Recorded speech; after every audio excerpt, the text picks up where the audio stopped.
Good evening. Welcome to York History. I am Kevin Freeman. Today is January 13th, 2024. It's been a brutal day here weather-wise in York, Maine, and I hope everybody fared well. Tonight I am joined by Danny Bottino and James Kences, and James had the idea of sharing his source material with everybody in the world, and so I invited him here to do that, and we thought, why not invite Danny too? So we had no reason not to invite Danny, so we invited Danny. So this is a little party for us, my two friends.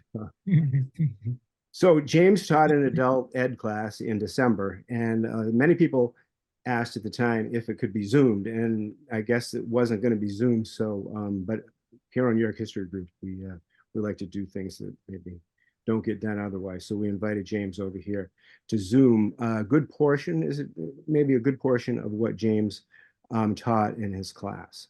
And so Danny and James have worked together to bring this information to you. So I'm going to have some questions in here, but I'm also going to just let these guys run with it. And by the way, if you don't know these two fellows, James Kences is Yorktown historian, and I'd say a scholar extraordinaire. And Danny is a Rutgers PhD candidate who is very close to having his PhD, I understand, which is very exciting, Danny. I think when we first met, you were in your second year of that. And a lot of things have happened for you in the meantime. So Danny, if you don't know him, he loves York history, and he is here with us tonight to share all of his information and knowledge with us. So welcome, guys. Yep, absolutely. Okay, James, you want to start out with what you're with Samuel? Well,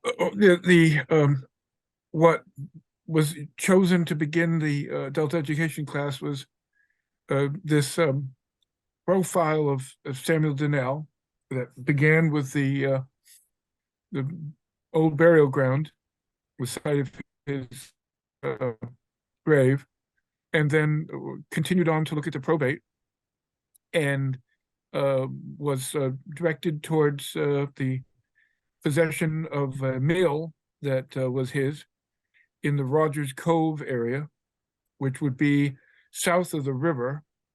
Rogers Cove is not too far from the entrance of York Harbor from the ocean, in the Seabury section. And so what I tried to do is basically take the different sources, the deeds, the probate, point out how they interrelate to one another, and the court records as well. So it was three sources in all.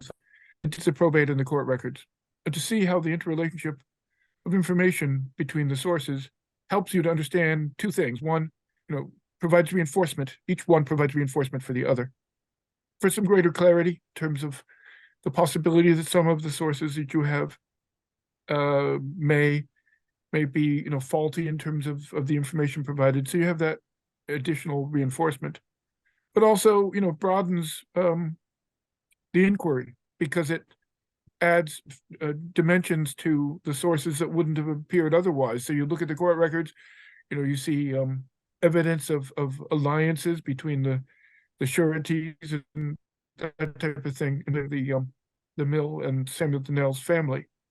So these are the ways you use sources. You basically, to me it's a very imaginative exercise. You try to find those sources that provide new details that you wouldn't find from others, and then you look at them from different perspectives to see what you can derive from them. Excellent. So going off from that, you've mentioned there are a variety of different types of sources, and when we were talking yesterday, James, I remember we split the types of sources that one could use to study York history, but this is true for studying history of Maine, for studying anything really. We split the types of sources into about 4 different broad categories, which would be printed, published primary sources, manuscript unpublished Right, primary sources, right, which could also be printed but just not published, secondary sources, and then what I call physical primary sources. right, right. And so those are the four different categories. And in what you were just talking about, I'm wondering if you could split the sources that you mentioned into those four categories. Could be Well, useful exercise. right. Well, certainly the probate derived from the probate abstracts, so that it in principle would be a published primary source. The same with the deeds would be a published primary source, and the court records would be essentially a published primary source as well. So in each instance, all those three that were utilized. What about the actual with gravesite? The grave site, of course, would be a physical source, Right. Yeah, So a physical source could embrace everything from it could be broad, it could be broad, it could embrace everything from, material culture items, Mhm. so I have a question. archaeological artifacts, for example. So I have a question. Yep. So I'm walking through a cemetery and I have not really discovered history, community history or colonial history yet. And I see a cemetery and I go in and I see a headstone and I'm like, wow, look at that. That's a very interesting name. So how do I acquire these tangible resources? Where do I look for the probate abstracts? What do you mean by probate abstract? And do they just kind of tell me how I would obtain one? Okay, Okay. well, John Eldridge Frost produced a 2-volume set of York County probate abstracts. First volume is up to 1775, and the second volume is up to 1800. And so what he did was systematically go through the volumes of the probate at the York County probate in Alfred. And it's a summary of what's in the probate, what's in the probate. He couldn't be detailed to the degree that it would be exhaustive. He would have, the basic information that you need to know in order to have information to continue, looking for your own research. But it provides the basic details, Yeah, but so I'm still not clear. So like if I wanted to go find the probate abstract book, I could go to my public library, presumably, and I could find copies there. They're in the reference section at the York Public Library. The probate abstracts, yeah, they're located there. Okay, great. And what about, so we still have the deeds, right? That James Yes, mentioned. and the deeds, the deeds are also in the reference collection of the York Public Yes. Library. And so what do we mean by the York deeds? That's a pretty complicated question, actually. And I love talking about the York deeds because this is the primary source archive I've chosen to really focus on for the last couple of years. And so when I say York deeds, people often think they're just deeds for the town of York, which is not true. They're the deeds for Maine as a physical space, as York County within Mass after 1652, which is why they're called the York deeds. So it's for York County, which was all of Maine, basically until the mid-18th century. And of course, there are deeds in the York deeds, which are prior to that 1652 date also. And York served as the county seat, as the shire town for York County within Mass, which meant that that was where all the deeds were brought in to be registered and then to be transcribed into the central deed books. Now, the York deeds, so all these deed books, the first one was started in the 1640s. Up until 1737, they have been printed in how many volumes? 18 volumes, right, James? So there's no, 18. I think it's smaller number than that. I think there's 18 it's a printed smaller- volumes. Yeah. And so these are the printed York deeds. And then after that, there's still is quite a bit more which Yeah. have not been printed. And those are still manuscript deeds, and they're held at the county seat, which is no longer York. It was moved to Alfred in the 1830s. So that's where they are now in physical form. However, within the last couple of years, Alfred, the people up at the Alfred County Courthouse have managed to put all of these deeds, have managed to scan all of these deeds, I've been told, up till the 21st century.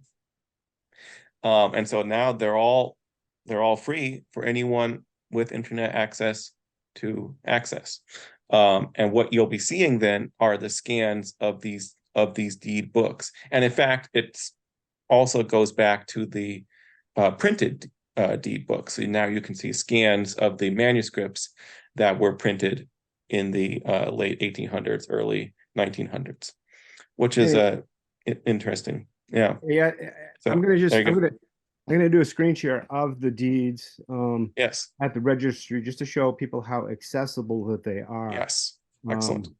All right, so, but you can keep explaining that because that's very interesting. And also the digitized version, the version that was the printed set was transcribed from the handwritten ones. And I think it was through the legislature, and it was, and all of the discretions or the indiscretions were notated where they couldn't quite discern what a word exactly meant, I think, in many cases. I think they were pretty accurate. I know there's some controversy about this, and I think some of the later volumes, which were published in the early 20th century, the standards may have been slipping. But I think for the early volumes, volume 1 through volume 5, which were volume 1 through volume 6 were the books that were started in the 17th century. And so they only have 17th century documents. Those ones, I've studied them very closely, and I believe the printed versions have hardly any errors. Yes. And one great help of the printed volumes is the grantor index. Yes. Right. So fortunately, if you have a surname that you're looking for, you can quickly find it in the grantor or grantee index of those published volumes of deeds. Yeah, so here's one right here. Here's Samuel Donnell. We've seen his headstone. So this is the page that the deed would be on, and this is the volume. So then what I do is I go over to go to document, go to volume 2, book 2. And you guys remember what that page was? Let's see. For Samuel Donnell, let me see. You had Let's see. So it looks like 229. Yeah, okay. Thank you.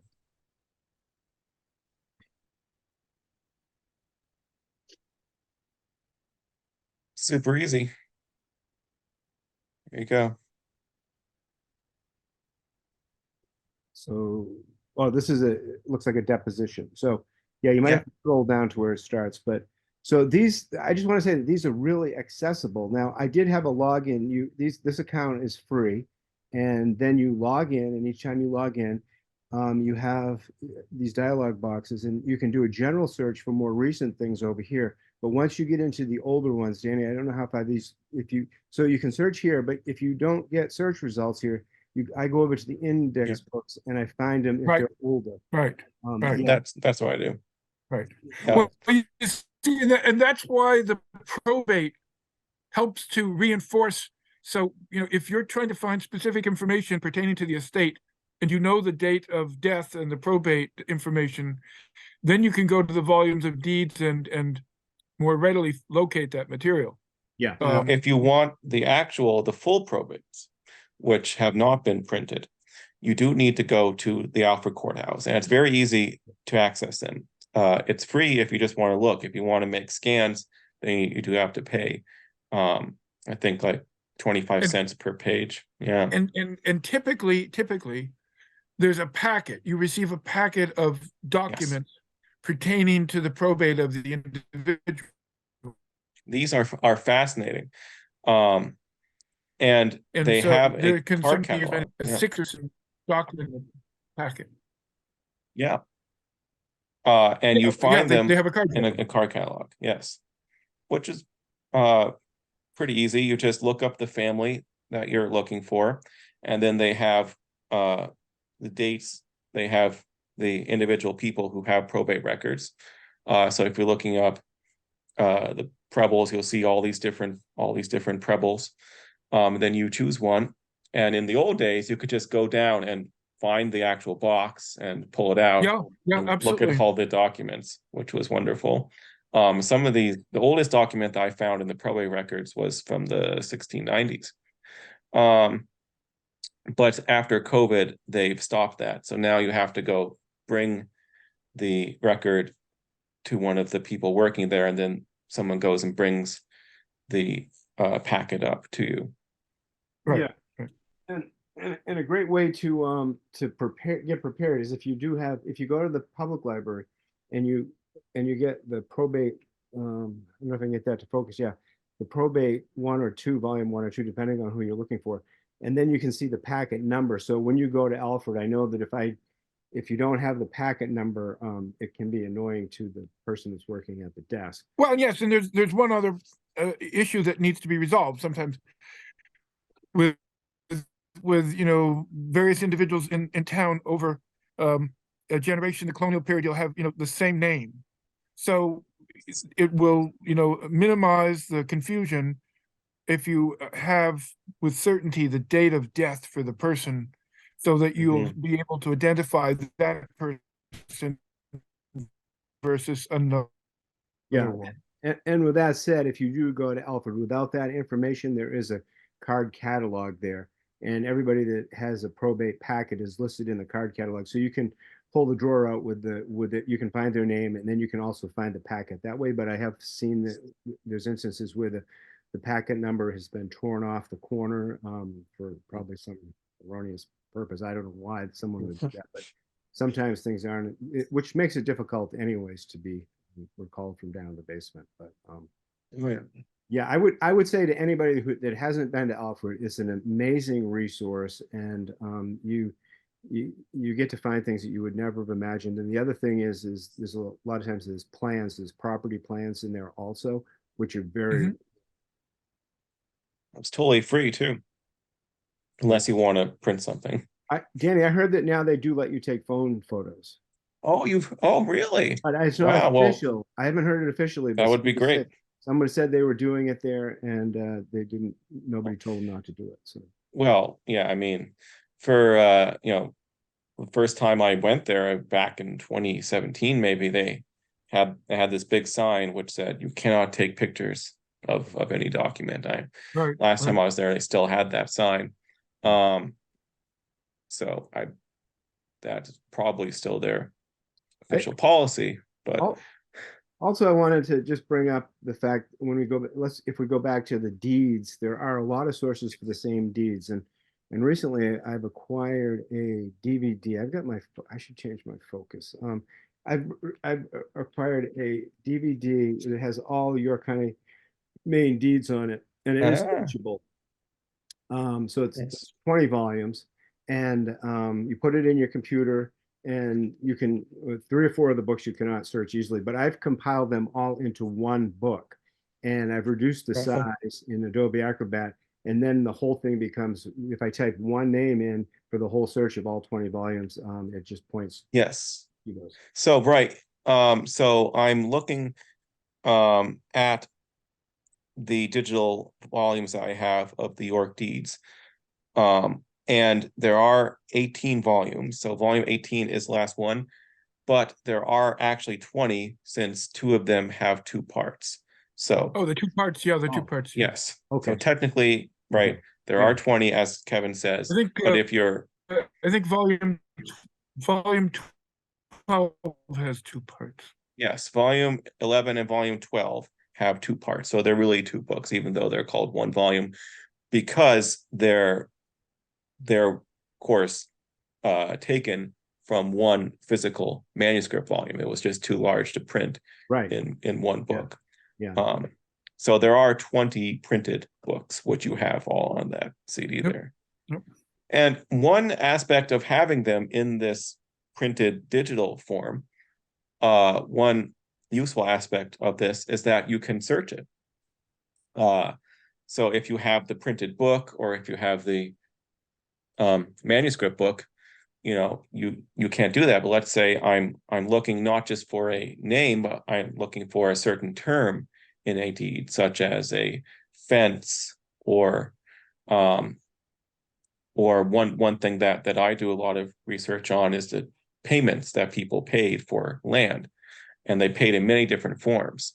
So if I type in fish, then I'll find maybe 20 deeds where the payment is specified as fish, or timber, or pipe staves, right? So it's a very useful tool to be able to search these digital printed deeds. Right. Yep, And Danny, yep. so Danny, if we go to the library and we look at the volumes, the 18 volumes over there, we can't really search that way. You have to just scan very fast, and it's very cumbersome. Yes. So the search thing I think it's great that the other place I wanted to show people was archives.org is I'm gonna just screen. Internet Archive. Yeah, I'm gonna just share my screen right here. So this has tons of stuff, and I'm just gonna. It's archive.org. I think it's a private organization. Yes. Okay. This is really great. So I'm just gonna go York, Maine, just a wild card, and see what happens here. And this also has all of the deed books in here. Oh, yeah. That's where I got them from. Okay. Oh, okay. So I bought mine on the internet for, I think the DVD was like $12. But I'm just going to click on one of these right here.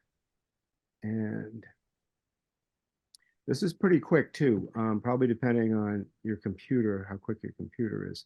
But so there's a search field right. You can download these books too, so that you have them forever. Oh, you can, and then are they searchable? Yeah. And they open up in Acrobat or something? Yeah, you can choose the format. Yeah. Okay. They give you quite a few format options.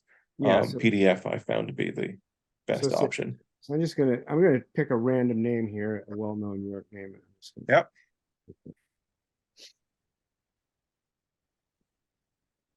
And over on this left-hand column are all the search results, and it's just extensive, and it's so fast. So there's a lot of way to access these deeds. I just wanted to point that out. Yep. And the deeds, I just want to make a quick note about how they can be used as primary sources. Because of course, what they are, in essence, are people buying and selling property, usually land. So if you're interested in specifically that question, of course, then the deeds are your source. But there's many other uses for them. You can use them for family history. You can use them to study landscape history, which is what I use them for, because almost every deed, if it's selling land, gives the bounds of the land. So you can see how people thought of property lines, and how people where the property lines were, how they were made. You can also look at who witnessed these deeds. So every deed is signed by the person granting the land, but it's also signed by people witnessing it.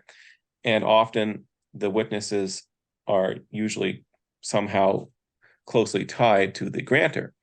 So if they're not family, then that means that these people probably were close friends, or somehow closely tied to the grantor. So there's a lot of good stuff in these deeds beyond just legal history.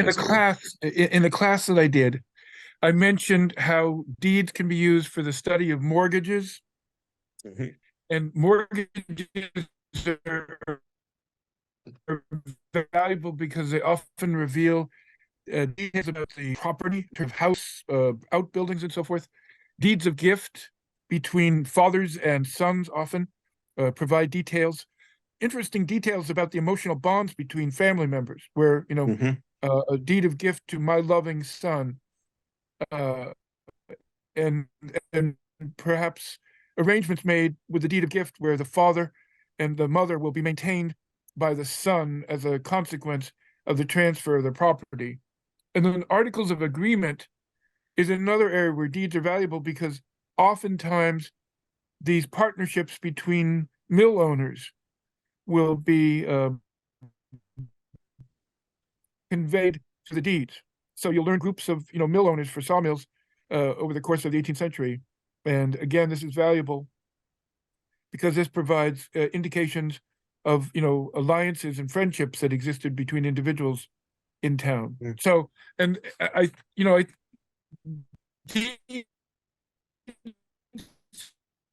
deeds are indeed just if you use your imagination, you can extract an enormous amount of detail from them. Would you agree, Danny? Oh, yes, definitely.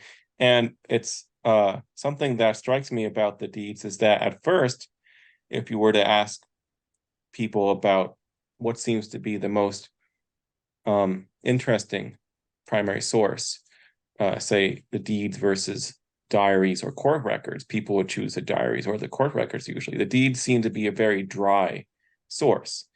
And if you read just one deed, and then you read 100 deeds, it seems like you've read all of them. It seems like they're all pretty similar, but that's of course not true. And every deed, even though they use the same boilerplate language, every deed is a little bit subtly different.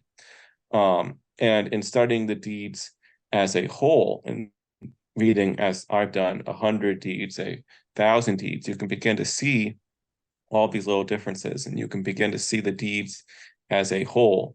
And that tells you quite a bit more than just one deed would, or even 100 deeds would from the 17th century. And what I say is that yes. Oh, well, 17th century Maine. Yes. Okay. 17th century Maine is not very well documented. And for me, it's the most interesting period of Maine's history is the 17th century. And you have a few diaries, you have a very small number of letters, you have a good number of court records, but the deeds are the longest and most detailed primary source of 17th century Maine. Well, I was going to say also, deeds are really valuable too, because they give you specifics in terms of the evolution of geographical references. So if you take those deeds in sequence and view the town's emerging landscape, you can again apply that information to determine where it's talking about early on a part of town that is given only a general description, and over time increasingly is defined in terms of its geography. And if you use that, it's very helpful for orientation, to understand parts of town that you may be of particular interest to you. It's you can see it changes over time, right? That's the key. You can find deed from 50 years after the first deed and see the changes that have happened over those decades.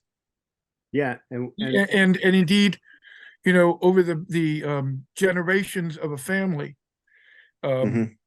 how you've gone from one generation to the next, and how the property the family's held has been utilized. All of that's revealed by the deeds if you look very carefully at it. Yes. Also, reading deeds is a study in the person that's been compiling them or transcribing them.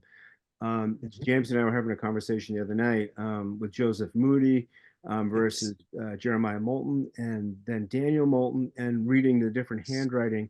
And as you do it, and as you're searching for a deed, and you know that it's going to fall in the realm of Jeremiah Moulton's time frame, you're like, oh no, because his handwriting was very difficult to read. And Daniel, his son, is a delight to read. And then, so as you're reading those two, you're you're at ease with some of these transcribers, and other ones you're pretty frustrated, and they make little Yes. flourishes and things that you have no idea what they mean. So I find that just to be interesting in one thing, itself. one thing I also should mention, and it pertains directly to your ancestry, Kevin, is Yeah. that in the early 18th century, in the decades of the 18th century, and Danny has also commented about this. The high rate of illiteracy. When Yes. individuals are engaged in these transactions, they turn to individuals who have that either knowledge of legal terminology, and Yes.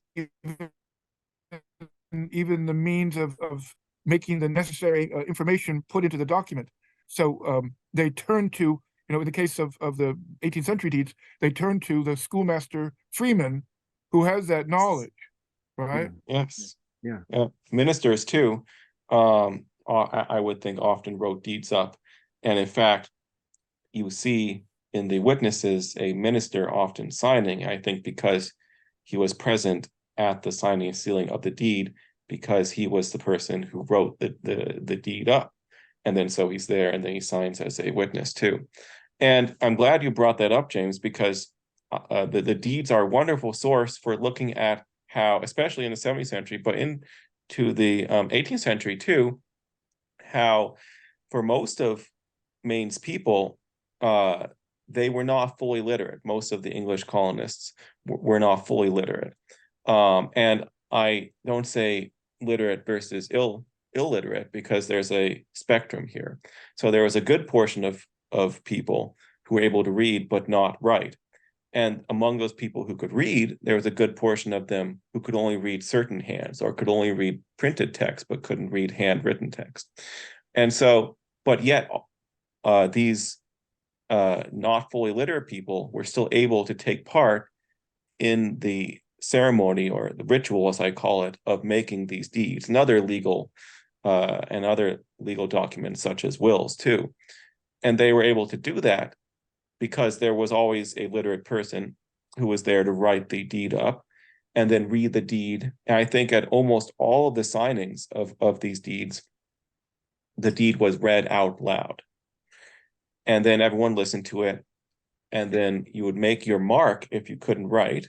And that's a fascinating thing, is that we have the images of all of these people, these what were called marks, or sometimes signs.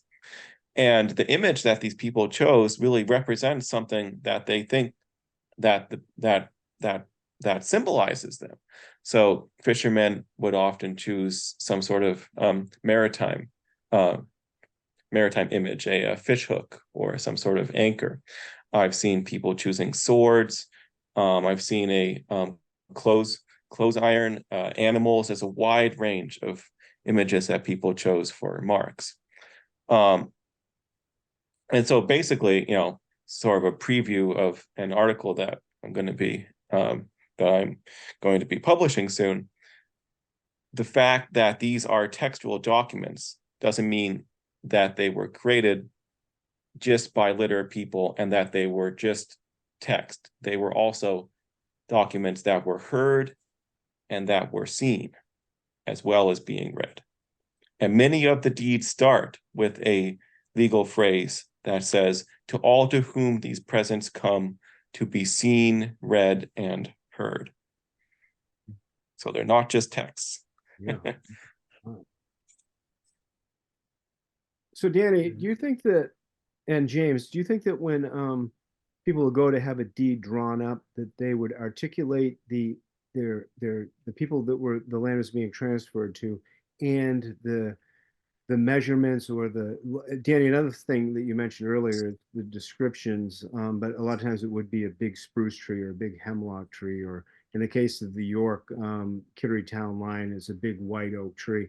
And time that totally gets lost. But do you think that those people would go in and they would write that, they would explain that to the lawyer if it was an attorney, and then he would make a draft, and then he throws all this much more flourishing language in there that I don't think that the people that were having a deed written could actually understand. Could I make this point? Could I make this point? Yeah. Yeah.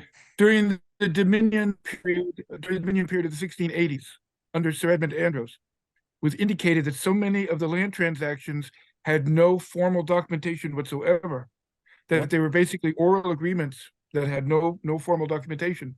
So under the Dominion, those individuals held that land, had to prove that that land had, been received by them by a document, and they had to go through the process of demonstrating that.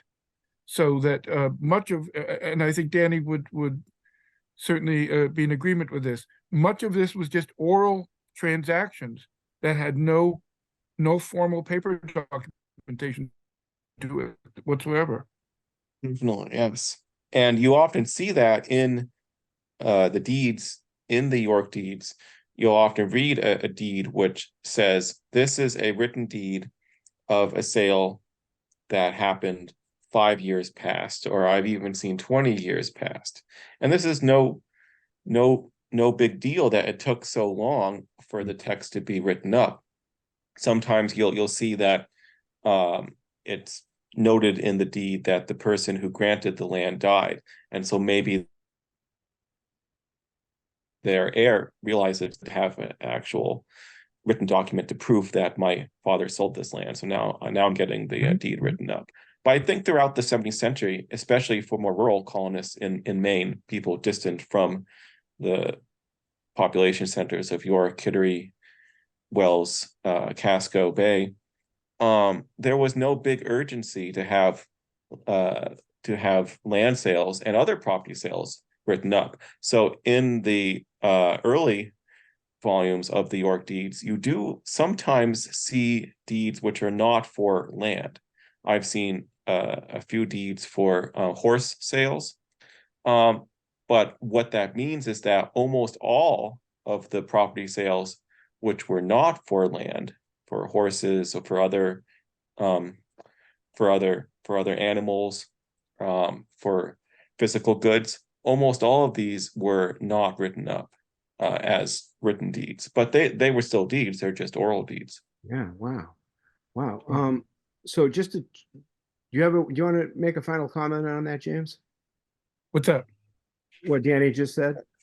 Any comment? Oh, I've encountered, well, one point to be made also is why in the volumes of published deeds you will find within an ordinary sequence, a chronological sequence, an interruption of a deed from an earlier period, either because the individuals felt compelled to make sure that there was a formal record of it or something like that. So often they are compelled to come forward with the document, but it can be many years later.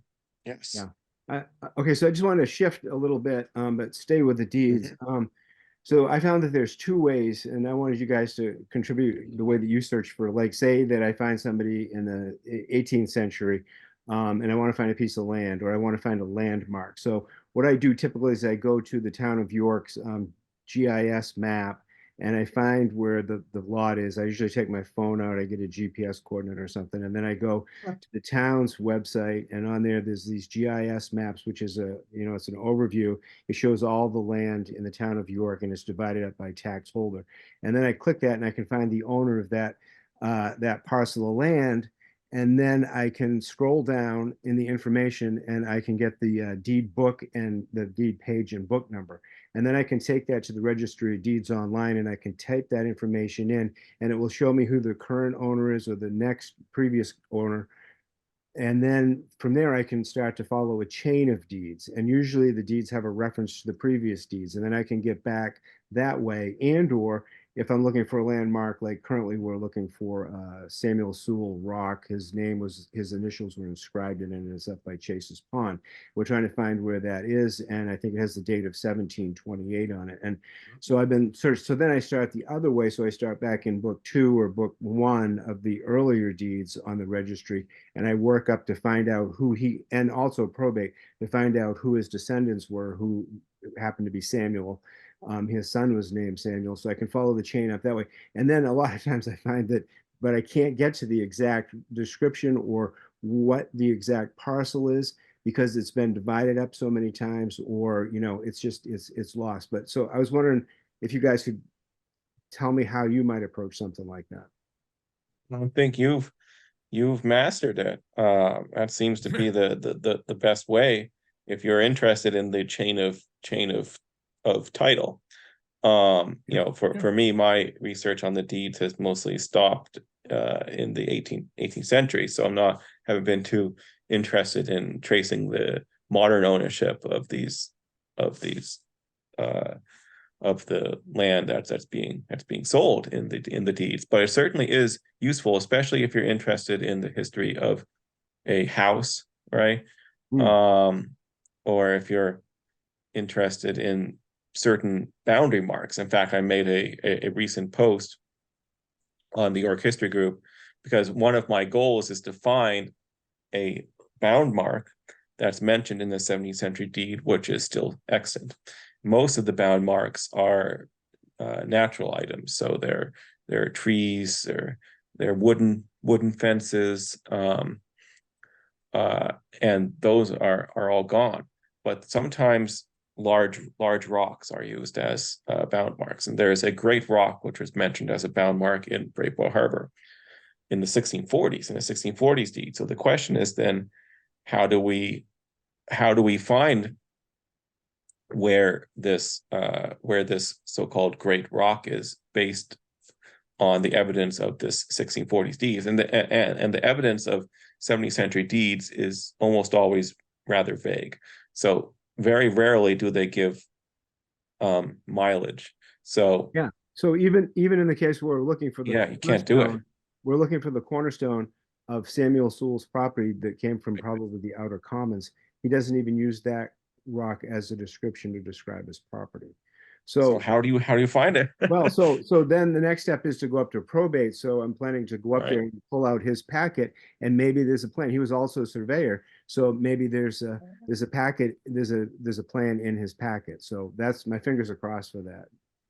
Well, okay. One thing I should mention too is that town grants that over the course of certainly in the transcription of the early volume, the compendium for volume 1, town grants are held by families, so that you can cross-reference between the two. Go to the grants list from the 18th century, and a reference is made to a land grant being made to a particular individual, and then you can go to the deeds and find reference to the land grant in the volume of deeds in reference to the property held, because many of the land grants are in relationship to existing property held by people. Yeah, in this particular case, James, there's the Outer Commons, and then there's the Stated Commons, and this part, because I have both of the maps, and this parcel is between both. So it had to be one of the, it was probably in Clerk's Book 1 or 2, which brings me to the idea to maybe take people now to the town hall's website, and we could do a quick review of what Sure.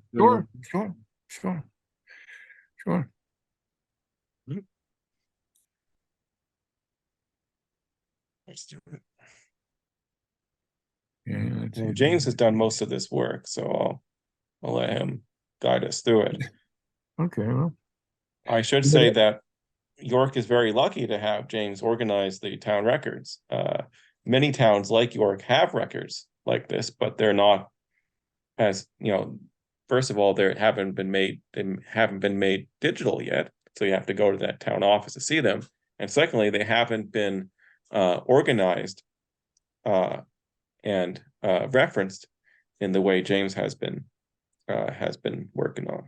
What he can tell us about this. So,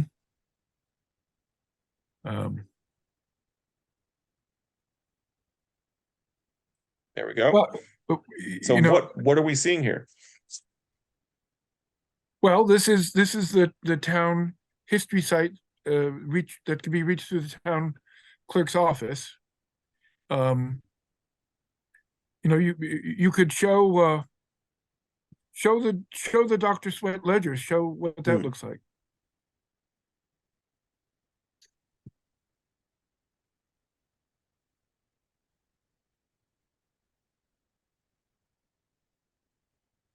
Now, this source is not held in the town office, it's held in the archives.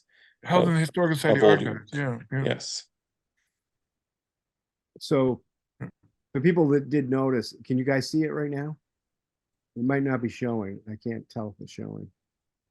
Do I you can't. see it? No, I can't see anything yet. No. No, I can't see the. Okay, I'm going to switch over to my screen share and switch. It opened up into a different document. Okay. Okay. Um,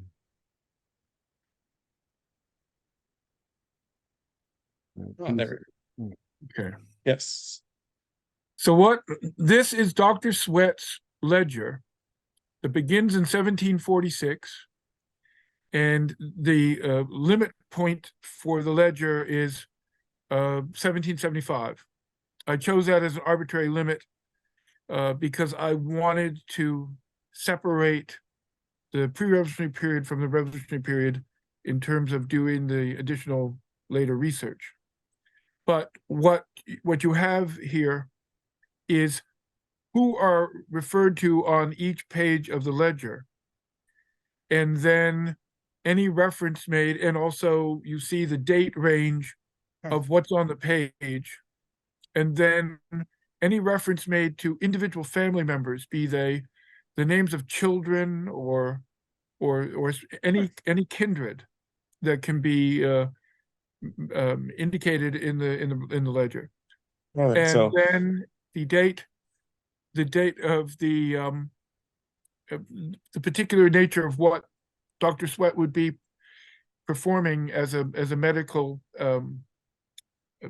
treatment, and the person who's recipient of that, and the date of that treatment, and then the apothecary items that were utilized by Dr. Sweat, trying to identify as well as I could something like about 20 different apothecary items for the general purpose of whatever was necessary. If it was a fever, for a purgative, or an emetic, or any of those types of apothecary items, and they are been identified from a glossary that is in the collection of Colonial Society of Massachusetts, one of those volumes that they published on physicians of colonial Massachusetts, had the glossary in it. So the identification, oftentimes in Dr. Sweat's ledger, they are abbreviated. When I went through the entire ledger, I'd find instances, some occasional instances, where he'd write out the entire name of the apothecary item, and then I could compare that with the abbreviated one and then identify it. So who was Dr. Sweat? Can you give us a brief Well, bio of him? Dr. Sweat that I see, I believe he succeeded Dr. Bullman, Dr. Alexander Bullman, who perished as a consequence of some kind of an infection, that contagious infection at Louisburg in the late summer of 1745. I think Dr. Sweat may have studied under Dr. Bullman. I suspect that's very possible. That when Dr. Bullman died, Dr. Sweat assumed his role. It's a family that migrates. What would you say would be the quality of Dr. Sweat's medical care? Was he an average doctor for the mid 18th century? Well, there's no evidence of formal education. He seems to have been a physician who probably studied under another physician, and he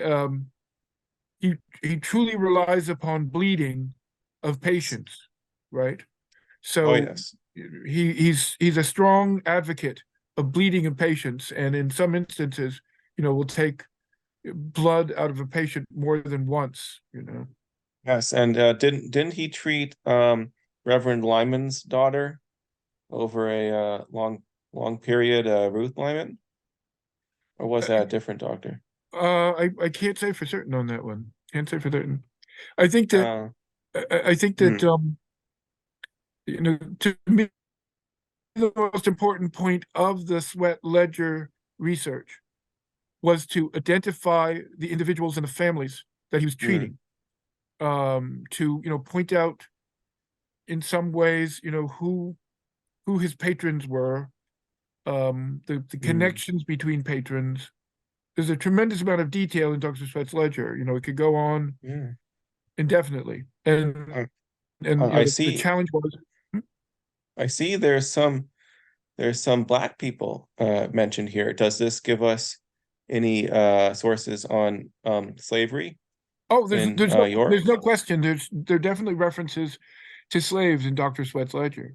Yeah, a number of families, who have slaves, and some treatment, everything from tooth extraction to more serious conditions have to be treated. You what you also get in this ledger is an individual who, both in terms of his geographical range and the demands, he would often make regular daily visits to an individual, sometimes 14 days in a row, or even longer than that. Day after day after day, he'd come to the household and make these visits. And then you'd find, that he'd make reference, called out into the night, called out into a stormy night. So you almost can visualize this individual, knocking on the door going, Dr. Sweat, so-and-so is terribly sick at my household. And he gets up and has to head out there in the dark. He would he would ride probably, so he wouldn't walk, I wouldn't think. No, you'd have to ride. You'd have to ride, Yeah. but he'd be carrying a medical chest with apothecary items undoubtedly with him. So he'd have to have some kind of a conveyance that would enable him to it's a kind of heroic physician that you get the impression of, even though he holds to a very archaic belief in bleeding patients to balance their humors, but it's an heroic physician nonetheless. And during the revolution, he clearly is very active. He serves on the committee of correspondence for the town, so he's recognized for his contribution both politically and in terms of his professional level of expertise. See that there's some childbirth here too. Yes, which is interesting. It was a matter of oftentimes deciphering his abbreviations, because I would encounter an abbreviation and it wasn't exactly clear what he was talking about, and then I'd This is a big change. This is a moment of big change in Western culture in how children were born. Really, up until this time, up until mid-18th century, men, even very learned male medical doctors, were barred, right, from the room where a woman was giving birth, and it was just women who were supposed to be helping her. And then you have medical men like Dr. Sweat saying, "No, I am trained. I'm more knowledgeable than any woman is, so I should be the one doing it." And so that's a big cultural shift which is happening. It seems you can see it here. Of course, you have the diary of Martha Ballard, right, in the late 18th century, early 19th century. She's very much in the old-fashioned midwife mold, right? Which, and sometimes she mentions male doctors helping her, but for her this is that's something new. So it is interesting to see Dr. Sweat sort of breaking that centuries-old mold here. I hadn't known about that. Yeah, I agree that. I think York was fortunate. Certainly, Dr. Bullman was highly respected. He arrived in the 1720s and remained here up until his death, in the mid 1740s. Dr. Bullman was, highly respected. And then in the later 18th century, Reverend Lyman's brother, Dr. Job Lyman, will be another one of the town's physicians, right? I wonder who treated the schoolmaster Freeman. your grandfather, as he was sick for a long period in the late 17 teens. It would have been Bowman, right? Probably.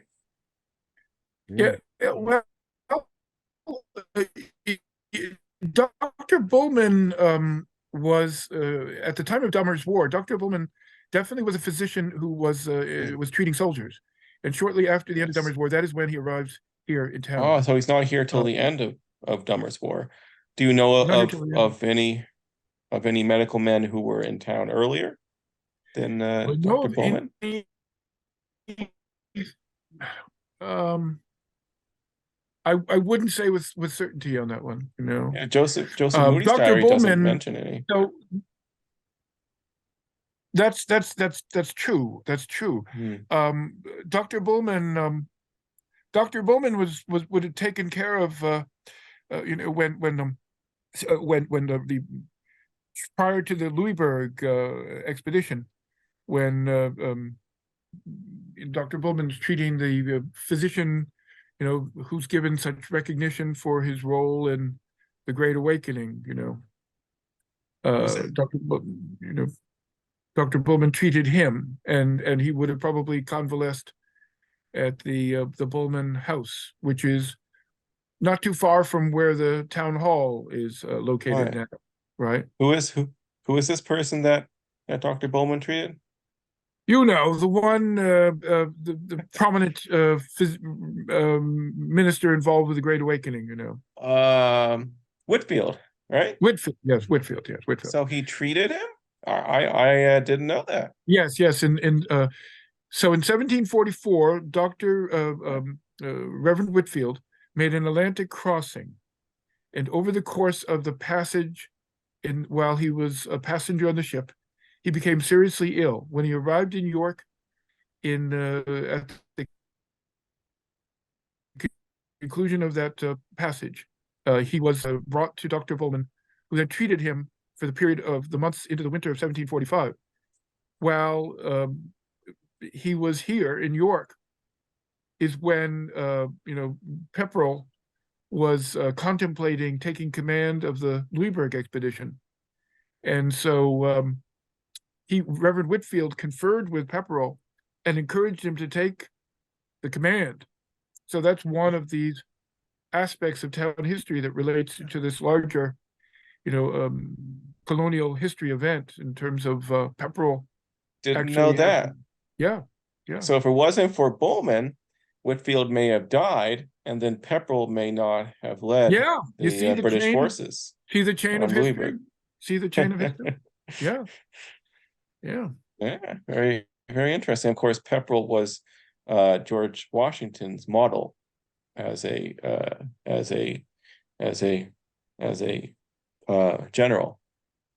It's fascinating story that when George Washington visited Kittery when he was president, of course, the hometown of Sir William Pepperell, I believe that was in 1789. He came to the church in Kittery Point, next to which still stands the house of Lady Pepperell, Sir William Pepperell's Sir William Pepperell's widow, whose maiden name was Mary Hurst, and she was a member of the Sewell family. And George Washington was this is, I think, just an urban myth, so we don't know if it's really true, but supposedly he did want to meet the widow of the general that he really looked up to. But of course, the Pepperell family had been loyalists, so there was that tension there. And Lady Pepperell was also quite old at this point, so supposedly, even though he went to the church, which was right next to the house, you can see the house from the church, he didn't have the courage to actually go up to the house and meet with Lady Pepperell.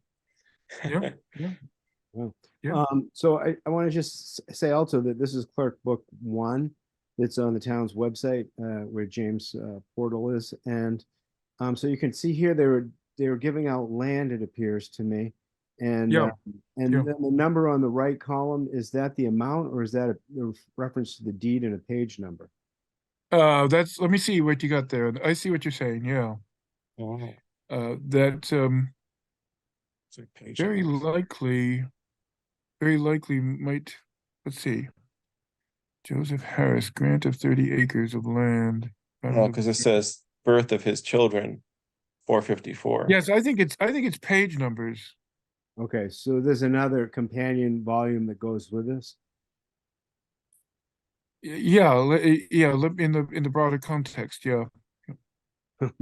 In the broader This is pretty context, complicated. do we know what that is? Would this be the book 1 and 2 and 3?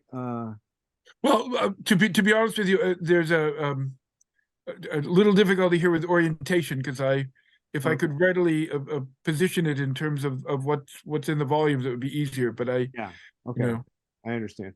So can we we'll probably wrap things up in a few minutes here, but I'd like to talk about court records Yes, yes. and how people can Oh. access those. yeah, and as you do that, so these are the two bound volumes of court records. This is Maine Province Court Records Volume 1, right? So it is a bound volume, and it continues from well, it really continues from the outset of the gorgeous proprietary of the 1630s, right up beyond the point of the Massachusetts takeover. Huh. And the restoration. People to know that it is actually a published volume, right? And Great. then But there's this is quite a volume few. It's not 5 just of that. one. This is volume 5 of that same series, and it brings it up into the late, we'll say early 1720s. Okay. Are there 5 total volumes? I think there's 5 how many total volumes, yeah. published? Yeah, I think so. 5 And then total of volumes. course, just like with the York deeds, not like the court record stopped in the early 18th century. So you can go to the archive to read the court records, which were not printed. Do you know where those court manuscripts are held, James? Well, so the common pleas records are on microfilm at the Historical Society, Okay. and I have used them in the past. Right. Right, I've used them in the past. I wonder where the actual manuscripts are. Fascinating information there. So there's fascinating information. You can identify, occupations from this information. Ongoing litigation is here as well. Before we go, aren't you going to show that Yes. list that Danny and I Yes, put together? we should do that. Oh, okay. Do you want to do that on a screen share? Or do you want me to do it? Yeah. If you can share your. We can discuss more broadly, right? Yes, this will be just a broad view. Together there. Right. And hopefully, if people see something on that list that they're interested in, they can always, make inquiry about it. So this list is just when James and I were talking recently, getting ready for this Zoom, we were thinking, well, let's just try to make a list of all the different sources for York history. Not just primary sources, so you'll see secondary sources on here too. And as I mentioned, we split it into these four different broad types of sources. So the printed published primary sources, which is, the really big sources that we've been talking about. So the York deeds, the court records, you see those are the first 2 that we listed there. Mm-hmm. And then the third one, which we haven't talked about yet, but is probably the biggest single archive of printed primary sources on early Maine, 17th and 18th century Maine, is the documentary history of Maine. Technically, documentary history of the state of Maine is the title of it, which is somewhat strange. So compiled by James Finney Baxter in the late Yes. 19th century, right? Yes. And it's not just after 1820. So you can be tricked and think, oh, this is just the history of the state of Maine after 1820. Which I was. James was tricked back in the 70s. Yes. Yes, I was tricked by that. I made a terrible mistake thinking, I wish he hadn't used that title. I really wish he hadn't used that title. I mean, I wish he'd said Documentary of Maine, not the state of Maine. That's right. It's terrible. So we do have a few more printed sources. The wills, the vital records, and then the York newspapers too. Which I know that many people in the York History Group have been looking into recently. And then for the manuscript primary sources. So these are primary sources which have not been published. And for these top 15 sources that James and I thought of, I put where they're held so you can go and see them. And then I think the most notable ones are probably up in the Alfred, the stuff that's held in the Alfred courthouse, as well as the many diaries that are in the old York archives. Those are all fascinating diaries. And then getting into secondary sources, which we haven't really talked about yet. But of course, there's been quite a bit of scholarship on the history of York and on the history of York within Maine. And many of these can be accessed very, very easily. Now, James and I, whenever we're talking about York history, we always, Banks, so Charles Banks, always is always mentioned. And you know, he was writing in the early 20th century. His History of York was published in the 1930s. In many ways, it's a very deeply flawed book, but it's the most comprehensive history of York that has been published, at least in terms of the 17th century history of York. And there's a free digital version of Banks. Also, of course, you can go onto Amazon and find copies of the 1990 published version. But there's also a free digital version. And then George Ernst's 1961 book on the history of York. He was a student of Banks. But there's quite a bit more. James, do you have any comments? Yeah, when Banks what's that? When Banks died, the second volume of the history, a group of individuals formed, including Angevin Goen, and Lester Bragdon and George Ernst,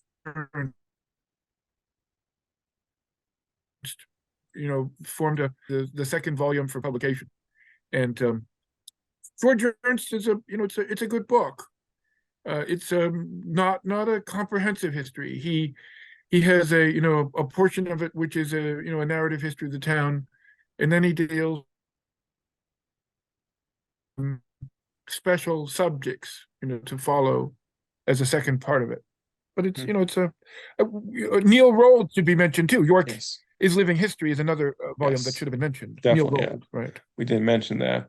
There's quite a bit of scholarship on York's role in the Salem witch trials of 1692, which of course is James's special area of study, and there's also there have been books published on that by Mary Beth Norton and of course Tad Emerson Baker. So we've put those down here, and that is a really fascinating aspect of York history.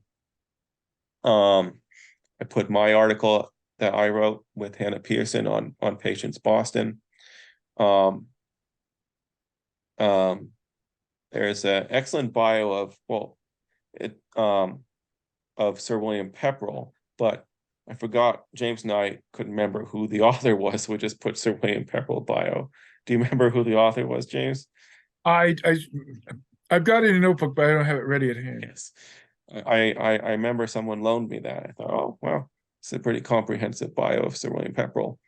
Well, what's great about it is it's an effort at a study of his maritime operation, Yes. and the full nature of his maritime operation. It's really helpful, I think, both in terms of not only understanding Pepperell, but understanding something about the issues of maritime history of course neighboring York, and even what Seward's maritime activities were like.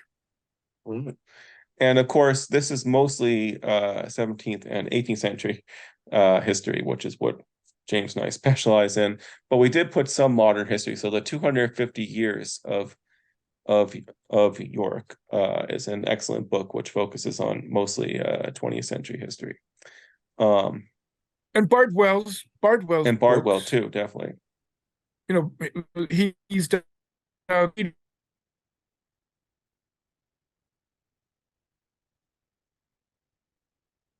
room. He's done the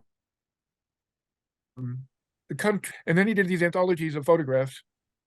James, The York Beach. James, can you repeat that? We lost you. What's that?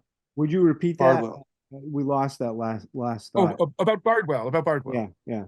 Multiple volumes about 19th century and early 20th century York have largely been Bardwell's major area of interest. Yeah. So a history of the reading room and York Harbor, the country club, the fire with Peter Moore. And we should include, it should have been mentioned in the unknown history of York that you obviously Yes. have spent a lot of time, looking at. Yes. This is indeed another source of history that is of extraordinary breadth in terms of the amount of information that's there. Yeah, and I We don't just have see 20 here, but there could be 50 secondary sources. Yeah. Yeah, I don't see Ginny's 350th. Is that in here? Is that the 250 years of York, or is that something different? That's I something. yeah, that's the blue volume that Virginia Spiller edited. Yeah. Okay. No, Yeah. this was just a quick Yeah, effort that's of great. just about an hour to put this together. Right. Oh yeah, there's quite a bit more I'm we glad could you put did. here. I'm glad you didn't say 5 minutes. Oh no. And then in the physical primary sources at the bottom. So James and I, both see something like a burial ground as a primary source. It's no different from a written text. And in fact, a burial ground is a fascinating mixture of a physical primary source and a textual primary source, because most of the gravestones in a burial ground will have text on them. And of course, within York, there's, I would say, over 300 probably separate burial sites. So this is a really fascinating and rich area and rich primary source for the study of York is its burial grounds, most of which are private family plots, but then you have the central burying grounds too. And there's been yes. Well, I was just going to say, yeah. one of the projects I worked on, last year, taking the highway tax book from the middle 19th century, correlating those individuals who are living on those parts of those sections of road in town against where those burial plots are located, gives you direct correspondence in many cases of who is buried in those family plots. Right. Yeah. In many cases, the family has long since moved from that land, but yet their family plot is still there. Mm-hmm. Right. And in fact, I've seen in deeds even from the 17th century evidence that families had buried their dead kin on their property and then had sold this land, but yet still wanted to use their family plots. And so you see in deeds where they're selling the land, there's often a clause put in that says, I'm selling all of my farm, all 50 acres, except for the 1 acre plot on a certain site, which is where my father's buried, and I would like to use that for future burials. So really, these family plots played a big role in the social history of early York. And most of these early family plots, I would say, are probably lost. And I don't know, James, if you found anything earlier, but for private family plots in York, I've never seen a grave marker older than the late 18th century. No, because even in the 19th century, they're relying upon field stones, and Yeah. you know, you can easily lose the the array of a fieldstone group, either through, you know, leaf mold and you know, gathering accumulation of you know, forest cover. So Yeah. there's undoubtedly, it just seems very likely that there are many more sites that could be identified if we, you know, could, you know, systematically go through, you know, very close effort to review all the areas of town where these burial sites could be. And of course, there may be native burial sites too, as well as the first burial site of English colonists in York. That has been lost. We know that there was a burial ground probably in the 1630s, and we don't know where that is. It may be the the graves that were found at the site of the present day St. George's Church, and there were many ancient skeletons which were found there in the early 20th century. And then, of course, the mass grave of the 50 or so people who were killed in the York raid of 1692, and then buried by Captain John Floyd in the aftermath of the raid, almost certainly in one mass grave. That grave site has been lost too, and to find that, I think, which is certainly out there, you know, certainly in York somewhere, that would be a pretty big moment to find that. Yeah, that would be amazing. I want to just switch over for a second to a professor. I think he's at Keene State, and he has this website. And it's really about forestry forensics. And when you start to watch these videos, he tells you how to read the woods or the forests in New England, and he tells you, you know, why certain stone walls are built certain ways, why trees fall in some directions versus others, and why the ground is flat in some areas and where it's more rocky in others. And so when I started to you know, I started to go out in the woods a lot with Ron Nowell, and Ron had this amazing knowledge of all of this stuff, but I couldn't catch up.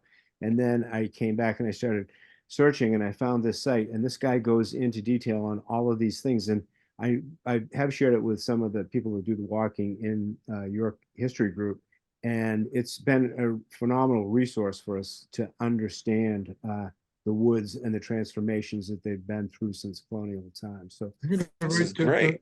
Write that down. Yeah, New England Forest. Yeah. Yeah, I'm gonna check that out.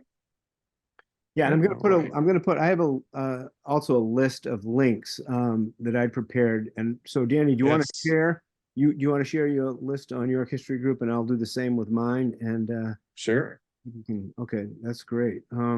So also, since I think I just want to do a quick preview of, I did go to the Digital Maine has the 4 volumes of the court books. They're digitized, but they were typed by somebody. I think James is a little bit skeptical of them, maybe. Let me see if I can find them. Well, not necessarily skeptical. I was saying that you know, the volumes that are published, you know, are annotated. Yeah. Oh, they're really great. The footnotes are excellent. Yeah, but Internet Archive has free digital scans of all of the province and court records. Yeah, so this is get PDFs. So this is what we're talking about. Is this correct? Early Court Records, Province of Maine, Volume 319, and it looks like they were transcribed in 1921. And I don't know who did it, but they're on Digital Maine, and you can search these if you bring it. So you have to download the whole document. Yeah, not very large, but you can search them. I'm using Adobe Acrobat, and I can just search them all. And this is amazing. Oh yeah, this is good. This is strange. It looks like someone took the book and then typed it up. Yeah, So those I those don't are, know yeah. why they would do that. Well, It's a big one job. one explanation I might have is this might be an intermediary step between Yeah, the transcription of the original volume that would have been yeah, handwritten, and then the actual preparation for the printed volume. you're right. Yeah, Yeah. and you can see there's so much that we can get from these sources. We have I this know, I know. guy owning a frying pan there. Wow. Oh yeah, Wow. yeah. Now I suppose everybody in the history group is familiar with the newspaper archive, but if there are any individuals who've never been introduced to it before, I think hopefully that was one of the things I think was important to bring to people's attention, just so that anybody who's never heard of it before, has been reached. Yeah, so here we are. We're on the town of York. We're on the York Public Library website. And if you There we just, go. let's see, oops, wrong thing. They have all sorts of other resources. Well, why don't you so- show one of the pages of one of the newspapers, say from the 1890s, Yeah, so that they can see exactly what it looks like? yeah. So, but once you go onto the website, once you get onto the public library's main page, you go to resources and then you go to digital archive down here. And then you'll land on this page. And then I hit enter the archive and now I'm in there. And James, is there a keyword that you'd like me to type in?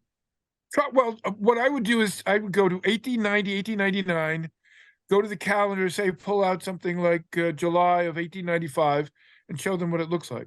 All right, let's do it.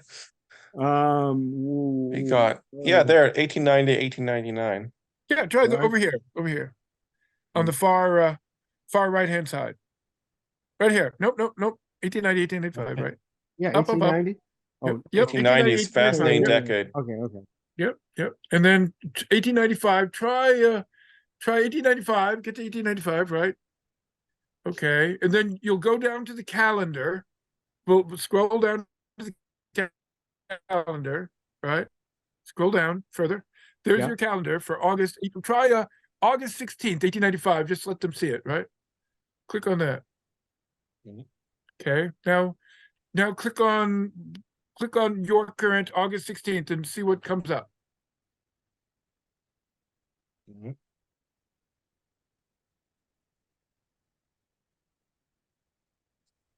Wow, look at that.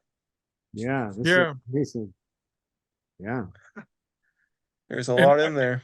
And all I can tell you is this is superior to what the microfilm was at the archives at the Historical Society. Microfilm's tough. The clarity of these images is fantastic. Yeah. It is. I spent hours and hours with those microfilm readers at the Historical Society and was deeply frustrated because it was very difficult sometimes to read what was on those newspaper pages. You have to focus So them perfectly.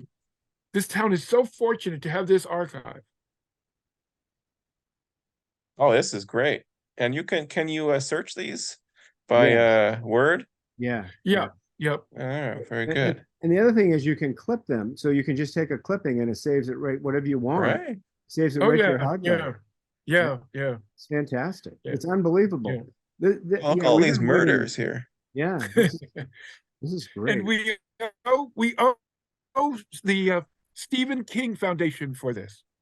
Yeah. Oh, well, thank you. Yep. This is a contribution of the Stephen King Foundation. The Library and Historical Society, we would not have been able to do this without the Stephen King Foundation's support.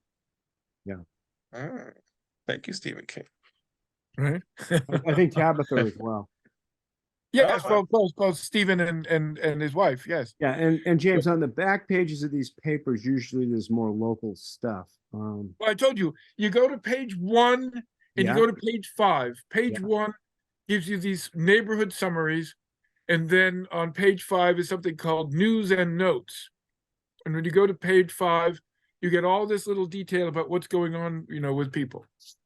So and so's building a house, so and so's painting a house, so and so's sick with the flu, so and so's this, right? There it is, news and notes. You see it? Yeah, yeah. Oh. You just go down the list of what's in news and notes, and you can see the types of things that are there. Yeah, yeah. Wow. It's a great source. Yeah, it's awesome. Yeah, so I think a Electric lot of lights. people, I know a lot of people are really enjoying this, Mm. which is great. And all of the First Parish Cemetery Registry is based upon the information that's either in page 1 or in the news and notes. Well, with some other material from the newspapers, but largely from those 2 pages. Yeah, yeah. James, So, mention someone who's buried in the First Parish Cemetery. The point of that project is, this is, some of these individuals will survive for another several decades, but this is what they were doing at this time in their lives in the 1890s. We have the York History Group. yeah, I switched website here. over. I love talking to you guys so much. We can talk all Well, night now, but we probably are there any questions? I don't want to leave without answering. Yeah, we did any have some questions. Yeah. Melissa Murphy asked, are there any thoughts about building a library of diaries, particularly from the 17th and 18th century? Yes. Katie Eaton was having a little problem getting into, she had the book and page number, and she was at the registry trying to get in, but she wasn't having success. And Terry Alphonse sent a message saying, here from frigid Michigan. That's not a question. And, but we've had a good audience tonight. Excellent. Yeah. But so yeah, go ahead, Dan. for Katie Eaton, this is a I think probably it's a, even though if you know what to do, it works really well. It is somewhat strange to try to find out exactly how to access the York Deed books. So the critical thing is to click on the tab that says index books, which at first I didn't realize. It didn't seem like what I wanted. So you log in, so that's pretty easy, and then you're at this page. And it seems like you might want to do a search here or something, but no, you go to index books. And then once you there, you don't do anything here. You click on go to document. If you click search by name or go to page, it doesn't really work. Yeah. The go to document is what you want. And then from there, it's pretty easy. Yeah, and Danny, with that said, if we go back to the search, the top tier search, like I know that I can look at all the plans, or I can look at plans, the early plan books that only recently been digitized. And this does work. Like when I am coming from the York, Maine tax maps and I type those deeds in, they come in through this page. They won't come in through the inboxes. But then there's a transitional, there's a year or something where they start to come in the other one. So, and I'm savvy to that. So now if it's not coming through one, but I'm following a chain and I've got the deed, I know the book, the page and book number, then I just switch and I go to the other one and I can always access it. So it's either one or the other, but I'm not sure why. You're a real expert here. Wow. You've mastered this. It's great. It's, and when I realized how powerful this was, I do actually spend hours on this. Yeah. And my favorite thing to do is just to go over to here and go right up to this book 1 and 2. These are the early books. And Danny, can you confirm that book 1 is the red book that was down in the basement? This is a very complicated question. So book 1 was started by a man named Basil Parker in 1643, right? He was the first register of deeds. And so that book is the oldest deed book. And there's 3 parts of it. And there's actually that main book, which was started by Basil Parker. And then there's part 2 and part 3, which are actually older books, which were started, I think, in the 1630s or maybe early 1640s. But then they were put with that big volume. And this book was constantly used because there were a lot of really useful deeds here. So people throughout the 17th century into the early 18th century were constantly referencing this book. And it was called the Great Book of Records.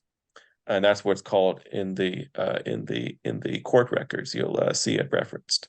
And so it seems that it was in really bad shape by the 1730s.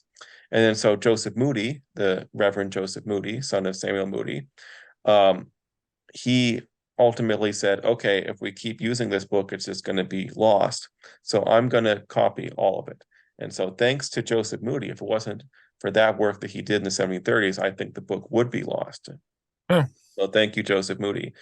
And then, so that means there's two. There's the Joseph Moody copy, and then there is the 17th century book.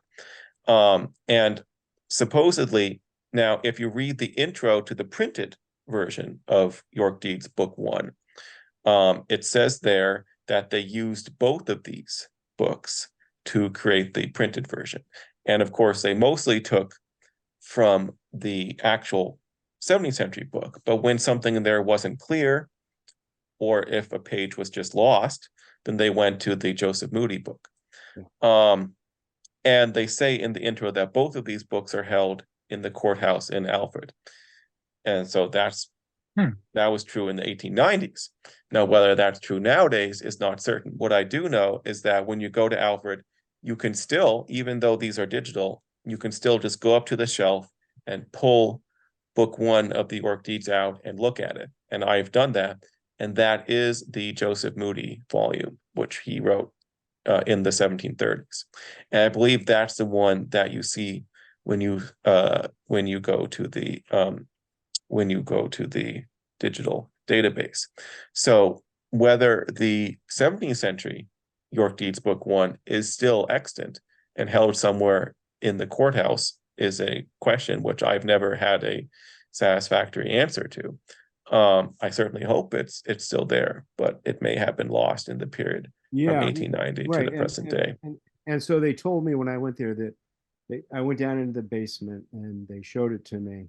And the signatures were, so the people didn't, like what you said, the people had signatures that were like the natives had canoes and they had like birds and stuff like that. And in this one, I haven't seen any of those kind of signatures. So I think the one that I saw at Alfred was not this one, but I haven't looked at it. I mean, I've looked at this extensively, so I haven't, it doesn't look like it to me. This is the Joseph Moody version, the one that you're looking at now. Oh, this is book 3. Yeah. So this is yeah. No. This is chapter 3. So if I go one. Yeah, this is book 3. So Oh, go to book 1. Yeah. So this is book 1, what we were talking about. And I believe this is the Joseph Moody version. And you'll see it says right there, it's a true copy taken by me, Basil Parker. So Basil Parker was the guy that I mentioned who started this book. Yeah. And in the 1640s. But this is not Basil Parker's handwriting. This is Joseph Moody's writing. Okay. And of course, remember when you see signatures and marks in all of these York Deeds books, they're all copies. There's none of them are made by the person, by the actual person. Yeah. They're all copies made by the Register of Deeds. So men like Basil Parker, Rishworth, of course, is the most notable one through most of the 17th century. And in the Joseph Moody version, what you see is a copy of a copy, right? Yeah. So, and these don't really correlate to the York Clerk Book number 1 and 2, but they're kind of created simultaneously, or yes, 1 and 1 was. Yeah. The court records too. Yeah. Yeah. Right. And the probates. Yeah. And in York Deeds Volume 5, quite a bit of that is actually probate records. Okay.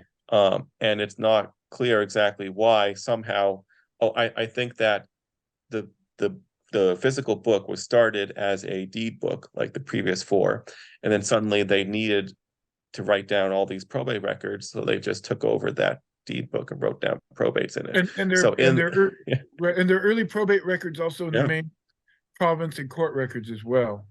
Oh, definitely, yes. So things weren't I would say weren't very strict in the terms of in the 17th century. Occasionally you'll see a court document in with these deeds. Oh, definitely, yes. Those are some some of my favorite documents, because these are court cases which have to do with land conflict over where someone's border was, and so it was deemed useful to have these written down in the deed books. Yeah, great. Okay, so I think we're going to wrap it up. Is that okay with you guys? Would you like do you have any closing arguments? All right, do some closing statements. Well, James, you can go. Well, what I would say in closing is that over the course of the town's history, the nature of sources change, and also, the volume of sources changes. And, so you go from the early period of the 17th century, and it is, spare in terms of what's available. And you then go into the, 18th and 19th century. By the mid 18th century, you begin to have, the archival collection at the Historical Society has a lot of material from the beginning, from the mid 18th century, the ledgers and other things. When you come to the 19th century, and it just steadily increases, and of course you come to the late 19th century, and then the last quarter of the 19th century, you have the introduction of photographs, which are indispensable for Yeah. I just we had a couple of comments here. right. Nate Lozier said, "Thank you." understanding the history of the town, and then newspapers. So, oh, right. All right. Wait, Comments? wait, no, I was going to read. We had a comment from Nate Lozier. He said, "Thank you, gentlemen. You've been very helpful answering all my questions. Good stuff." And Sarah McMahon said, "Thank you." Katie Eaton said, "Thank you, Kevin, Danny, and James. Informative as always." Well, we thank you guys. We thank all the members of York History Group.